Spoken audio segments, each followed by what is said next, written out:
എല്ലാവർക്കും നമസ്കാരം. പുരുഷ അവയവത്തിൻ്റെ ആരോഗ്യം നശിപ്പിക്കുന്ന 8 അബദ്ധങ്ങളെ പറ്റിയിട്ടാണ് ഇന്ന് നിങ്ങളുമായിട്ട് സംസാരിക്കുന്നത്. ഞാൻ doctor Nishitha M, doctor Basil's homeo hospital, Pandikkad, Malappuram, Kozhikode, Nadakkavu. Sexual മെഡിസിനുമായിട്ട് ബന്ധപ്പെട്ടിട്ടുള്ള വീഡിയോസ് ചെയ്യുമ്പോൾ ഒരുപാട് ആളുകൾ ചോദിക്കാറുണ്ട്, ഒരുപാട് നെഗറ്റീവ് കമൻസുകളൊക്കെ നമുക്ക് ഉണ്ടാവാറുണ്ട്. അപ്പോൾ ഇതുമായിട്ടുള്ള ഒരു വീഡിയോസ് ചെയ്യുന്നതിൻ്റെ ഒരു പ്രധാന ബേസിക് ആയിട്ടുള്ള ഒരു കാരണം സെക്ഷൽ ഓർഗൻസ് എന്ന് പറയുന്നത്, അതിനുണ്ടാവുന്ന അസുഖങ്ങൾ എന്ന് പറയുന്നത് നമ്മുടെ ശരീരത്തിൽ മറ്റ് ഭാഗങ്ങളിൽ ഉണ്ടാകുന്ന പോലെയുള്ള ഒരു അസുഖം തന്നെയാണ്.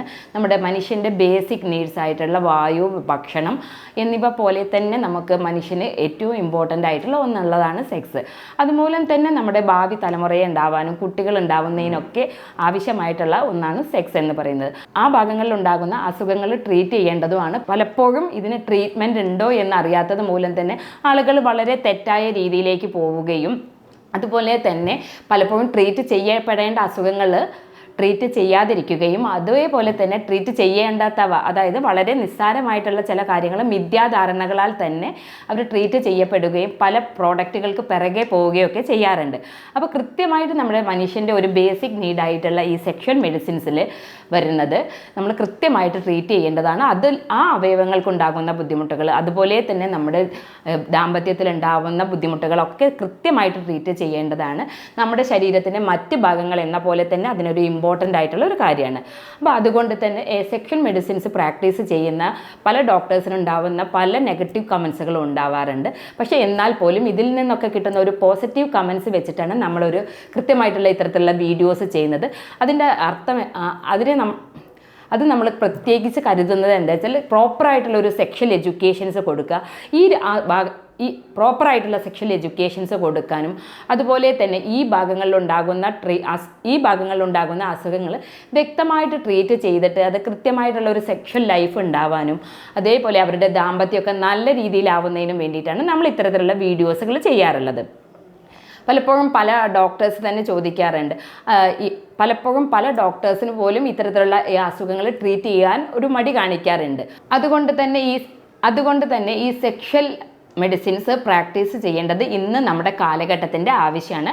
അതിൻ്റെ കൃത്യമായിട്ടുള്ള ട്രീറ്റ്മെൻറ്റ് എന്താണ്, അല്ലെങ്കിൽ അസുഖങ്ങൾ കൃത്യമായിട്ട് വേർതിരിച്ച് അതിനെ നമുക്ക് എങ്ങനെ മാനേജ് ചെയ്യാം എന്നതിനെ പറ്റിയിട്ട് നമുക്ക് കൃത്യമായിട്ടുള്ള ധാരണ ഉണ്ടായി കഴിഞ്ഞാൽ തന്നെ ലൈഫ് നല്ല രീതിയിൽ മുന്നോട്ട് പോകുന്നതാണ്.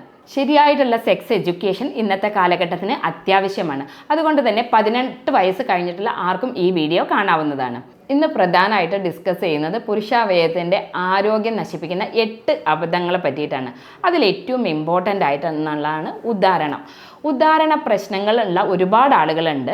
പക്ഷേ ഉദാഹരണക്കുറവ് എന്നുള്ള ഒരു ബുദ്ധിമുട്ട് വരുമ്പോൾ പലപ്പോഴും ഇത് ട്രീറ്റ് ചെയ്യപ്പെടാതിരിക്കുകയാണ് ചെയ്യാറുള്ളത്. ഉദാഹരണത്തിലുണ്ടാകുന്ന ഏറ്റവും ഒരു ഇമ്പോർട്ടൻ്റ് ആയിട്ടുള്ളൊരു സയൻറ്റിഫിക് ആയിട്ടുള്ളൊരു വസ്തുത എന്താണെന്ന് വെച്ചാൽ, പൊതുവേ നോർമലി ഒരു ഹെൽത്തി ആയിട്ടുള്ള ഒരു മനുഷ്യന്, ഒരു പുരുഷന് അവരുടെ ഹോർമോണും അതുപോലെ തന്നെ രക്തോട്ടമൊക്കെ പ്രോപ്പർ ആണെങ്കിൽ ഉറക്കത്തിൽ 4 മുതൽ 5 തവണ പ്രോപ്പറായിട്ട് ഉദാഹരണം ഉണ്ടാവണം എന്നുള്ളതാണ്. ഇത്തരത്തിൽ ഒരു ഹോർമോൺ ശരിക്ക് കറക്റ്റുള്ള ഒരു വ്യക്തിയും അതുപോലെ തന്നെ ബ്ലഡ് സർക്കുലേഷൻസ്, അതായത് രക്തോട്ടം നല്ല രീതിയിലുള്ള ഒരു വ്യക്തിക്കാണെങ്കിൽ ഉറക്കത്തിൽ 4 മുതൽ 5 തവണയെങ്കിലും ഉദാഹരണം ഉണ്ടാവണം. അതിൻ്റെ ഒരു റീസൺ എന്താണെന്ന് വെച്ചാൽ ടെസ്റ്റോസ്റ്റിറോൺ ലെവൽ നല്ല രീതിയിൽ പീക്ക് ആവുകയും ഏർലി മോർണിംഗ് ഇറക്ഷൻസ് പോസിബിൾ ആവുകയും ചെയ്യണം എന്നുള്ളതാണ്. ഇത്തരത്തിൽ ഈ ഇറക്ഷൻസിലൊക്കെ ബുദ്ധിമുട്ടുകൾ വരിക അല്ലെങ്കിൽ ഈ ഉദാഹരണത്തിനെ പറ്റി സംസാരിക്കുക എന്നുള്ള പറയുന്നതൊക്കെ ആളുകളിൽ ഒരു വളരെ മോശം അല്ലെങ്കിൽ ഒരു ലജ്ജ എന്നുള്ള രീതിയിലാണ് ആൾക്കാർ കരുതാറുള്ളത്. പലപ്പോഴും ഈ ഉദാഹരണക്കുറവ് എന്ന് പറയുമ്പോൾ പുരുഷന്മാർ ഇതെന്താ വെച്ചാൽ അവരുടെ ഒരു മെയിൽ ആണത്വത്തിനെ ചോദ്യം ചെയ്യുക എന്നുള്ളത് കൊണ്ട് തന്നെ പലപ്പോഴും ഈ ഇഷ്യൂസ് ഉണ്ടാവുമ്പം അവരതൊരു ഹൈഡ് ചെയ്യുന്ന ഒരു പ്രക്രിയയാണ് കാണാറുള്ളത്. നമ്മുടെ OPയിൽ വന്നിരുന്ന ഒരു പേഷ്യൻ്റ് പറയുകയുണ്ടായി, നമുക്ക് കൺസൾട്ടേഷൻ എടുത്തിരുന്ന സമയത്ത് ആൾ പറഞ്ഞു, ഡോക്ടറെ OPയിൽ വന്ന് കാണിക്കാൻ എനിക്കൊരു ബുദ്ധിമുട്ടുണ്ട്, കാരണം ഇത് എൻ്റെ പ്രശ്നം മറ്റുള്ളവരറിയില്ലേ എന്നുള്ളത്. എപ്പോഴും നിങ്ങൾ ശ്രദ്ധിക്കുക, ഇത്തരത്തിൽ ഉദാഹരണ പ്രശ്നങ്ങൾ ഉണ്ടെങ്കിൽ നമുക്കത് പ്രോപ്പറായിട്ട് ട്രീറ്റ് ചെയ്യാം എന്നുള്ളതാണ് ഏറ്റവും ഇമ്പോർട്ടൻ്റായി മനസ്സിലാക്കേണ്ടത്. അയാൾക്ക് അറിയണ്ടായിരുന്നില്ല ഇതൊരു അസുഖമാണോ അല്ലെങ്കിൽ ഇതിനൊരു ട്രീറ്റ്മെൻറ്റ് ഉണ്ടോ എന്നുള്ളത്. അപ്പോൾ ഈ ഇത്തരത്തിലുള്ള ഉദാഹരണ പ്രശ്നങ്ങൾ ഉണ്ടെങ്കിൽ അതൊരു ട്രീറ്റ്മെൻറ്റ് കൂടെ തന്നെ നമുക്ക് മാറ്റിയെടുക്കാൻ സാധ്യവും. പലപ്പോഴും ഈ ഉദാഹരണം കുറവ് എന്ന് പറയുമ്പോൾ പ്രോപ്പറായിട്ട് നിങ്ങൾക്ക് തന്നെ മനസ്സിലാക്കാൻ പറ്റുന്നതാണ്. നിങ്ങൾക്ക് ഏർലി മോർണിംഗ് ഉദാഹരണം കിട്ടുന്നുണ്ടോ, ഏർലി മോർണിംഗ് അതായത് രാവിലെയുള്ള ഉദാഹരണം പ്രോപ്പറായിട്ട് കിട്ടുന്നുണ്ടോ എന്ന് നോക്കുക. അത് നമ്മുടെ പുരുഷന്മാർ ഒരു ചെറിയ കുട്ടികളിൽ മുതൽ തന്നെ ഇത്തരത്തിലുള്ള ഉദാഹരണം ചെറിയ തോതിൽ കാണിക്കുകയും ഏജ് ആവുന്ന ആളുകളിൽ ഇത് കുറച്ച് കുറഞ്ഞു വരികയും ചെയ്യാറുണ്ട്. അത് നോർമലായിട്ട് കാണുന്നതാണ്. നല്ല രീതിയിലുള്ള ഹോർമോൺ പ്രവർത്തനവും അതുപോലെ തന്നെ രക്തോട്ടം ഉണ്ട് എന്നാണ് കാണിക്കുന്നത്. പിന്നെ മറ്റൊരു കാര്യം, ഇത്തരത്തിൽ ഈ ഉദാഹരണക്കുറവ് ഫീൽ ചെയ്യുന്ന ആളുകളിൽ പലപ്പോഴും ഇന്ന് നമ്മുടെ നെറ്റിൽ സെർച്ച് ചെയ്യുക അല്ലെങ്കിൽ മറ്റുള്ള ബുക്കുകൾ റീഡൊക്കെ ചെയ്തിട്ട് ഉദാഹരണം കിട്ടുന്നില്ല എന്നൊരു തോന്നൽ മാനസികമായിട്ട് അവർക്ക് തോന്നിക്കഴിഞ്ഞിട്ടുണ്ടെങ്കിൽ അവരിൽ പലപ്പോഴും ഉദാഹരണക്കുറവ് തന്നെയാണ് ഫീൽ ചെയ്യുക. കാരണം എന്താ വെച്ചാൽ സിമ്പത്തറ്റിക് ആൻഡ് പാരാസിമ്പത്തറ്റിക് നെർവ്സ് ആണ് നമ്മുടെ മൈൻഡിനെ എപ്പോഴും കൺട്രോൾ ചെയ്യുക. അതിൻ്റെ ഒരു ആക്ഷൻസ് പോലെയാണ് നമ്മുടെ ഞരമ്പുകളിൽ ഉണ്ടാകുന്ന ഇതിൻ്റെ ഒരു പ്രവർത്തനം മൂലമാണ് ഇത്തരത്തിലുണ്ടാവുക. അപ്പോൾ മനസ്സിൻ്റെ ഉള്ളിൽ ഒരിക്കലും ഉദാഹരണം കിട്ടിയിട്ടില്ല അല്ലെങ്കിൽ ഒരു ആങ്സൈറ്റി, ഒരു സ്ട്രെസ്സൊക്കെ ഒരു ടെൻഷനൊക്കെ വന്നു കഴിഞ്ഞ് കഴിഞ്ഞാൽ വീണ്ടും ഇത്തരത്തിൽ ഉദാഹരണക്കുറവ് അവരിൽ ഫീൽ ചെയ്യാനുള്ള ചാൻസ് വളരെ കൂടുതലാണ്.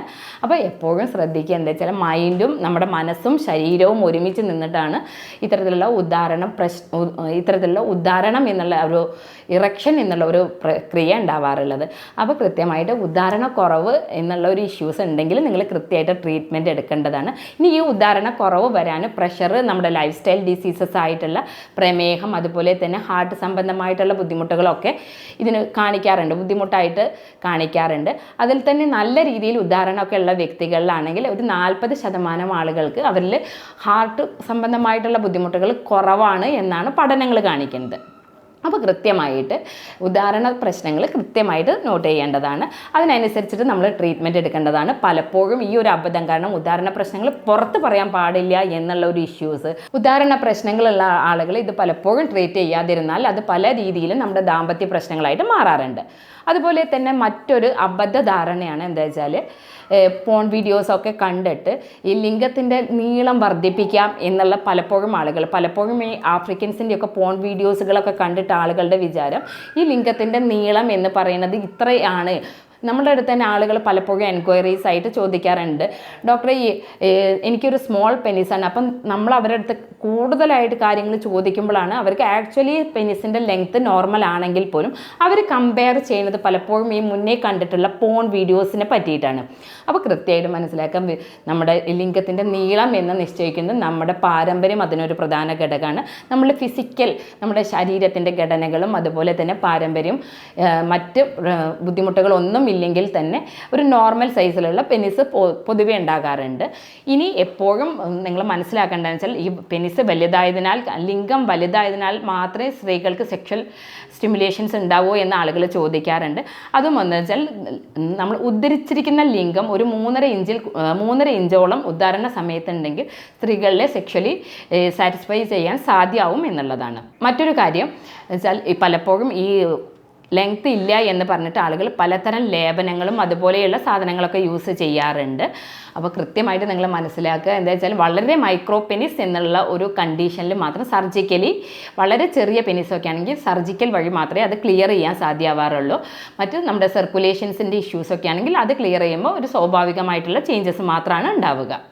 അതുപോലെ തന്നെ ലിംഗത്തിന് ഉണ്ടാവുന്ന പല രോഗങ്ങൾ, മൂത്രാശയ സംബന്ധമായിട്ടുള്ള അസുഖങ്ങൾ, അതുപോലെ തന്നെ കിഡ്നി സംബന്ധമായിട്ടുള്ള കിഡ്നി കല്ലുകളൊക്കെ ഉണ്ടാവുകയാണെങ്കിൽ നമ്മുടെ ലിംഗത്തിലേക്കാണ് വേദന ഉണ്ടാവാറുണ്ട്. നമ്മുടെ കിഡ്നിയുടെ ഏരിയയിൽ നിന്ന് വന്നിട്ട് നമ്മുടെ ലിംഗത്തിൻ്റെ ഭാഗങ്ങളിലേക്ക് പെയിൻ ഉണ്ടാവുക. മൂത്രാശയത്തിൽ അണുബാധ വരുമ്പോൾ ഇത്തരത്തിലുണ്ടാകാറുണ്ട്. പലപ്പോഴും ചില ഫംഗൽ ഇൻഫെക്ഷൻസ്, അതുപോലെ തന്നെ പ്രമേഹമുള്ള ആളുകളിലൊക്കെ നമ്മുടെ ലിംഗത്തിൻ്റെ മുകളിൽ ക്രാക്സ്, വിള്ളൽ പോലെയൊക്കെ കാണാറുണ്ട്. അപ്പം ഇത്തരത്തിലുള്ള ഈ അസുഖങ്ങളൊക്കെ ആൾക്കാർ എന്താ വെച്ചാൽ ഇത് പുറത്ത് പറയാതെ ഇത് വളരെ കോംപ്ലിക്കേഷൻ ആവുമ്പോഴാണ് പലപ്പോഴും ട്രീറ്റ്മെൻറ്റ് എത്തുക. അതും മറ്റൊരു അബദ്ധമാണ്. കാരണം എന്താ വെച്ചാൽ നമ്മൾ ഇത്തരത്തിലുള്ള ലിംഗത്തിൻ്റെ മുന്നിൽ ഉണ്ടാകുന്ന അസുഖങ്ങൾ കൃത്യമായിട്ട് ട്രീറ്റ്മെൻറ്റ് എടുക്കേണ്ടതാണ്.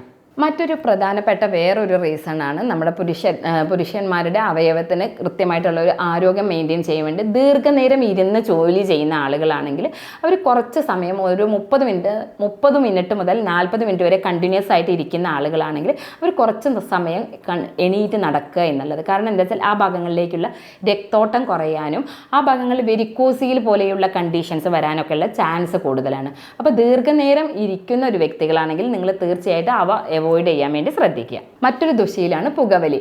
പുകവലിയുടെ നിക്കോട്ടിൻ ഈ രക്തക്കുഴലിൽ അടിയുന്നത് മൂലം തന്നെ ആ ഭാഗങ്ങളിലേക്കുള്ള രക്തോട്ടം കുറയുകയും നമ്മുടെ ഈ സെക്സുമായിട്ടുള്ള ഇൻട്രസ്റ്റ് കുറയാനുള്ള ചാൻസ് വളരെ കൂടുതലാണ്. അതോടുകൂടി തന്നെ ഇറക്ഷന് ഉദാഹരണത്തിന് പ്രശ്നം ഉണ്ടാക്കാനുള്ള ചാൻസ് കൂടുതലാണ്. അതുപോലെയാണ് മറ്റൊന്ന് നമ്മുടെ മദ്യം കഴിക്കുമ്പോൾ നമ്മൾ പലപ്പോഴും ആളുകൾ പറയാറുണ്ട്, നമ്മുടെ ഒ പിയിലൊക്കെ വരുമ്പോൾ ആളുകൾ പറയാറുണ്ട്, മദ്യപിക്കുന്ന ദിവസങ്ങളിൽ എനിക്ക് ഇത്തരത്തിലുള്ള ഇഷ്യൂസ് ഉണ്ടാകാറില്ല എന്ന്. അത് നിങ്ങളുടെ ഒരു തെറ്റായ ധാരണയാണ്. മദ്യം കഴിച്ചു കഴിഞ്ഞു കഴിഞ്ഞാൽ നിങ്ങളുടെ ടെസ്റ്റോസ്റ്റിറോണിൻ്റെ ലെവല് വളരെ കുറയുകയും അതുമൂലം തന്നെ ഉദാഹരണ പ്രശ്നങ്ങൾ വരാനുള്ള ചാൻസ് വളരെ കൂടുതലാണ്. മറ്റൊരു ഇമ്പോർട്ടൻ്റ് ആയിട്ടുള്ള ഒരു കാര്യമാണ് ഉറക്കക്കുറവ്. ഉറക്കം കുറയുന്നത് മൂലം തന്നെ ഇത്തരത്തിൽ നമ്മുടെ പുരുഷ ഹോർമോണായ ടെസ്റ്റോസ്റ്റിറോണിൻ്റെ ലെവൽ നല്ല രീതിയിൽ കുറയും. അപ്പോൾ കൃത്യമായിട്ട് നിങ്ങൾ ഉറക്കം കിട്ടുക നമ്മുടെ ഒരു ആരോഗ്യത്തിന്, നമ്മുടെ പാർട്സുകളൊക്കെ ഹെൽത്തി ആയിരിക്കാൻ വേണ്ടിയിട്ട് 7 മുതൽ 8 മണിക്കൂറെങ്കിലും കൃത്യമായിട്ട് ഉറക്കം ലഭിക്കുന്നു എന്ന് ഉറപ്പുവരുത്തുക. അതുപോലെ തന്നെ വേറൊരു ഇമ്പോർട്ടൻ്റ് ആയിട്ടുള്ള കാര്യമാണ് ഞാൻ ആദ്യം പറയേണ്ടത്, പോൺ വീഡിയോസ് മൂലം കമ്പയർ ചെയ്യുന്നത്. ഈ പോൺ വീഡിയോസ് കണ്ടിട്ട് വിക്കറസ് ആയിട്ടുള്ള സെക്ഷൽ ആക്ടിവിറ്റീസ് ചെയ്യുന്ന ഒരുപാട് ആളുകളുണ്ട്. ഇത്തരത്തിൽ ഈ വിക്കറസ് ആയിട്ടുള്ള സെക്ഷൽ ആക്ടിവിറ്റീസ് ചെയ്യുമ്പം അവരിൽ പെനിസിൽ ഇഞ്ചുറീസ് ഉണ്ടാവുകയും പല പൊസിഷനുകളൊക്കെ യൂസ് ചെയ്യുമ്പം അതിൽ പെനിസിൽ ഇഞ്ചുറീസ് ഉണ്ടാവാനും ഈ ഇഞ്ചുറീസ് കാലക്രമേണ തന്നെ പെനിസിന് ഒരു ബെൻഡ് വരുന്ന ഒരു അവസ്ഥ, പെനിസിന് ഇഞ്ചുറി ഉണ്ടായതിനാൽ മൂലം തന്നെ ആ ഭാഗത്ത് ഒരു സ്കാർ ടിഷ്യൂ ഉണ്ടായിട്ട് പൈറനോസിസ് ഡിസീസ് എന്ന് പറയുന്ന ഒരു കണ്ടീഷനും അതുമൂലം തന്നെ പിന്നീട് സെക്സ് ചെയ്യുമ്പം ഭയങ്കര പെയിൻഫുൾ ആയിട്ടുള്ള കണ്ടീഷൻസ് ഒക്കെ ഉണ്ടാവാറുണ്ട്. അപ്പോൾ ഇത്തരത്തിൽ ഈ പോൺ വീഡിയോസ് അഡിക്ഷൻസ് മൂലം പല വിക്കറസ് ആയിട്ടുള്ള സെക്ഷൽ ആക്ടിവിറ്റീസ് ഒഴിവാക്കാൻ വേണ്ടി ശ്രദ്ധിക്കുക. മറ്റൊന്ന് ഇമ്പോർട്ടൻ്റ് ആയിട്ടുള്ള വേറൊരു കാര്യമാണ് നമ്മുടെ ആ ഭാഗങ്ങളിൽ പ്രൈവറ്റ് പാർട്സിൻ്റെ ശുചിത്വം എന്നുള്ളത്. പലപ്പോഴും സ്ത്രീകളുടെ പ്രൈവറ്റ് ഏരിയയെ ശുചിയാക്കുന്നതിനെ പറ്റിയിട്ട് നമ്മൾ ഒരുപാട് കേട്ടിട്ടുണ്ടാവും. പുരുഷന്മാരുടെ ലൈംഗിക അവയവം കൃത്യമായിട്ട് വൃത്തിയാക്കുക എന്നുള്ളത് ഇമ്പോർട്ടൻ്റ് ആണ്. ഒരു 7 വയസ്സ് മുതൽ 7 വയസ്സായിട്ടുള്ള ഒരു കുട്ടിയെ നമ്മളത് ട്രെയിൻ ചെയ്ത് പഠിപ്പിച്ചു കൊടുക്കണം. പലപ്പോഴും ആ ഫോർസ്കിൻ ബാക്കിലേക്ക് ആക്കിയിട്ട് നമ്മൾ നല്ല രീതിയിൽ വാഷ് ചെയ്ത് ക്ലീൻ ആക്കി കൊടുക്കാൻ വേണ്ടിയിട്ട് ഒന്നുകിൽ കുട്ടിയുടെ ഫാദറിൻ്റെ അടുത്ത് പഠിപ്പിച്ചു കൊടുക്കാൻ വേണ്ടി പറയണം. ഏതൊരു പുരുഷനും ഇത്തരത്തിൽ യൂറിൻ വിസർജനം അതുപോലെ തന്നെ ആഫ്റ്റർ സെക്സ് ഒക്കെ ഇത്തരത്തിൽ നല്ല രീതിയിൽ ക്ലീൻ ചെയ്യണം. പലപ്പോഴും ആളുകൾ എന്താ വെച്ചാൽ സ്ട്രോങ് ഡിറ്റർജൻസ് ഒക്കെ വെച്ച് യൂസ് ചെയ്തിട്ട് ഇത്തരത്തിൽ ക്ലീൻ ചെയ്യുമ്പം ആ ഭാഗങ്ങളിൽ അത് അലർജിക് റിയാക്ഷൻസ് ഉണ്ടാക്കാറുണ്ട്. അതുപോലെ തന്നെ കൂടുതൽ ഈ സ്ട്രോങ് ഡിറ്റർജൻസ് ഒക്കെ യൂസ് ചെയ്യുമ്പം എക്സീമ പോലെയുള്ള കാര്യങ്ങളൊക്കെ ആ ഭാഗങ്ങളിൽ ഉണ്ടാവാറുണ്ട്. അപ്പോൾ അത് നിങ്ങൾ കൃത്യമായിട്ട് നോട്ട് ചെയ്യുക. എപ്പോഴും നിങ്ങളൊരു എപ്പോഴും നിങ്ങളത് ക്ലീൻ ചെയ്യേണ്ടത് ഒരു നോർമൽ വാട്ടർ വെച്ചിട്ട് നല്ല രീതിയിൽ ക്ലീൻ ചെയ്യുക എന്നുള്ളതാണ്. മറ്റ് കൂടുതൽ ലോഷൻസ് ഒന്നും യൂസ് ചെയ്യാതെ നമ്മുടെ ആ ലിംഗത്തിൻ്റെ അഗ്രഭാഗം ജസ്റ്റ് സ്കിന്ന് ബാക്കിലേക്ക് ആക്കിയിട്ട് നല്ല രീതിയിൽ കഴുകി വൃത്തിയാക്കുക എന്നുള്ളത്. ദിവസത്തിൽ ഒരു 2 to 3 ടൈംസ് ആ ഭാഗം നല്ല രീതിയിൽ വൃത്തിയാക്കി കൊടുക്കുക എന്നുള്ളത്. കുട്ടികളെ നമ്മൾ കൃത്യമായിട്ട് അത് ട്രെയിൻ ചെയ്ത് കൊടുക്കേണ്ടതാണ്. പലപ്പോഴും ഇങ്ങനെ ക്ലീൻ ചെയ്യാതിരിക്കുമ്പം ആ ഭാഗങ്ങളിൽ ഇൻഫെക്ഷൻസ് വരാനും അതുപോലെ തന്നെ അവരിൽ ഒരുപാട് ബുദ്ധിമുട്ടുകൾ ഉണ്ടാവാനൊക്കെ ഉള്ള ചാൻസ് കൂടുതലാണ്.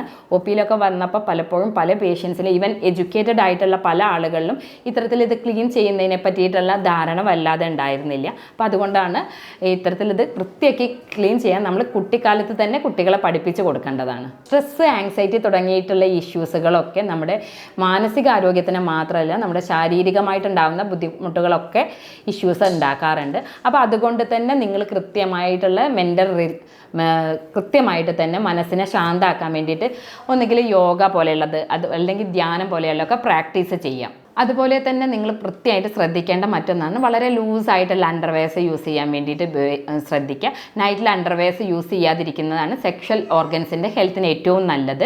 ഇനി ഇത്തരത്തിലൊക്കെ കാര്യങ്ങൾ പറയേണ്ടായി നമ്മൾ അതുപോലെ തന്നെ ഒഴിവാക്കേണ്ട ചില ഭക്ഷണങ്ങളാണ് അമിതമായിട്ടുള്ള ജങ്ക് ഫുഡുകൾ, പഞ്ചസാര തുടങ്ങിയവയൊക്കെ.